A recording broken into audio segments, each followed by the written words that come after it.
আসসালামু আলাইকুম। আমার আপু এবং ভাইয়ারা আপনারা কেমন আছেন?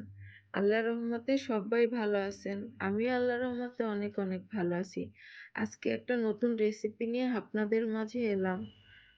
যদি রেসিপিটি ভালো লাগে তাইলে পাশে থাকবেন, সাপোর্ট করবেন।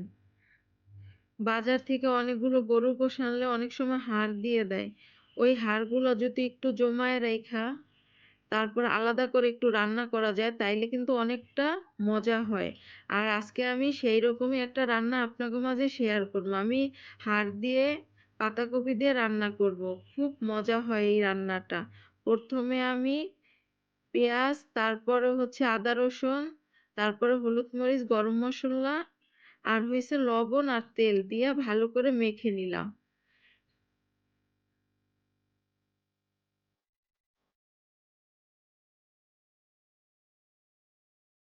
আমার মাখানো হইয়া গেছে।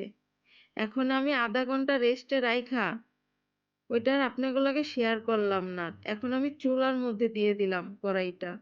তারপর হালকা করে একটু বলক এসে গেছে। এখন আবার নেড়েচেড়ে আবার ঢাকনা দিয়ে আমি ঢাইকা রাখবো কিছুটা সময়। কারণ হাড্ডি একটু সিদ্ধ হইতে সময় লাগে এই কারণে। অনেকটা সময় আমার লাগবে।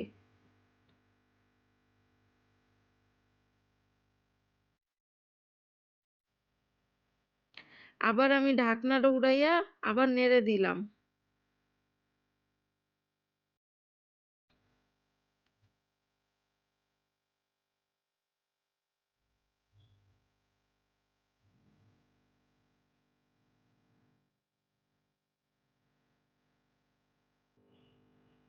এখন আমি পাতাকপিটারে কাইটা নিছি। এখন পাতাকপিটা সুন্দর করে ধুইয়া নিমু।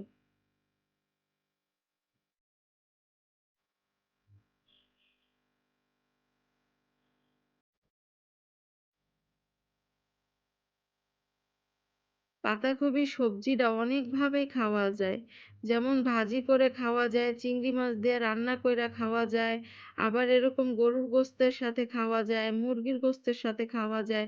আবার যদি ফ্রোজেন কইরা রাইখা দেওয়া যায়, তাইলে অনেকটা সময় অনেক কিছুর মধ্যে দেওয়া যায় ডিপের থেকে বের কইরা। অনেক সবজিই অনেক কাজে লাগে। যেমন ক্যাপসিকামটা, তারপর গাজর, পাতাকপি, তারপর হইছে কাঁচামরিচ এগুলা কিন্তু খুব প্রয়োজনীয় একটা জিনিস। এগুলা যদি একটু সংগ্রহ করে আমরা রাখি, তাইলে কিন্তু আমাদের যেরকম টাকাও বাঁচে, আবার কাজেরও সঞ্চয় হয়। টাকারও সঞ্চয় হয়, দোনোটাই। হাড়গুলাও অনেক সুন্দর করে সিদ্ধ করা হইছে। তারপর আমি পাতাকপিগুলা দিয়া দিছি। এখন আমি আবার নেড়েচেড়ে ঢাকনা দিয়ে ঢাইকা রাখবো। কত্ত পানি উঠছে পাতাকপির মধ্যে, আমি আর পানি দিবো না। মানে ঝোলের পানি এড করবো না। এখন এই পাতাকপির মধ্যে আমি একটু জিরার গুঁড়া দিয়া পরে আরেকটু ঝোল টানে আমি নামায় ফেলবো। আমার পাতাকপিটা হইয়া গেছে। আমি এখন চুলাটারে নিবাইয়া দিম। তারপর একটু সময় ঢেকে রেখে তারপরে নামায় ফেলবো।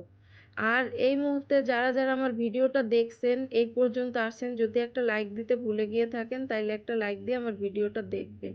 আর যারা যারা আমার ভিডিওটা দেখছেন তাদেরকে জানাই অসংখ্য অসংখ্য ধন্যবাদ এবং ভালোবাসা। এই মুহূর্তে বিদায় নিলাম। আল্লাহ হাফেজ।